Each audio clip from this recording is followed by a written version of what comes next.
বলো, তোমার জন্য আমি ভাত মেখে নিয়ে আসছি বাবা।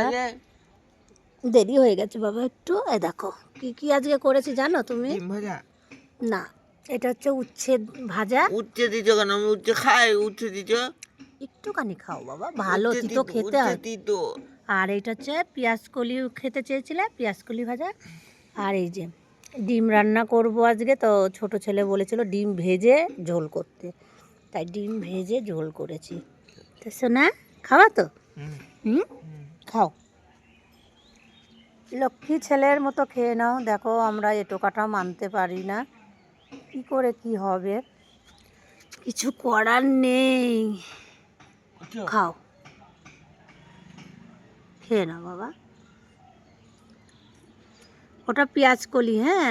আর উচ্ছে তাহলে এক কাজ কর, উচ্ছে চামচ দিয়ে তুমি হচ্ছে একটা একটা করে খেয়ে নাও, হাত দিও না। আর আমি জল দিয়ে যাচ্ছি, আস্তে আস্তে খাও, ভাইকে খেতে দিই, তারপরে আমি খেতে বসবো। তো সিদ্ধার্থ এখানেই বসে আছে, কেননা এখন শীতকাল তো এখানে একটু রোদ আসে, এখন রোদটা নেই, চলে গেছে আজকে একটু রান্না করতে দেরি হয়ে গেছে। তো সিদ্ধার্থ খেয়ে হাত মুখ ধুয়ে চলে যাবে ঘরে, যে একটু শোবে, আর বেরোবে না। গরমকালটাই এদের ভালো, আমাদেরও ভালো। গরম হলেও মানে এরা একটু বেশিক্ষণ বাইরে থাকতে পারে।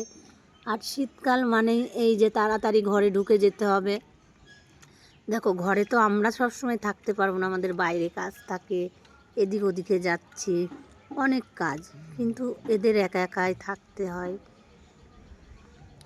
নাও, তা খাও বাবা, ভাইকে আবার দিকে, ঠিক আছে? লক্ষ্মী ছেলে, খেয়ে নাও, শোনা বাবা।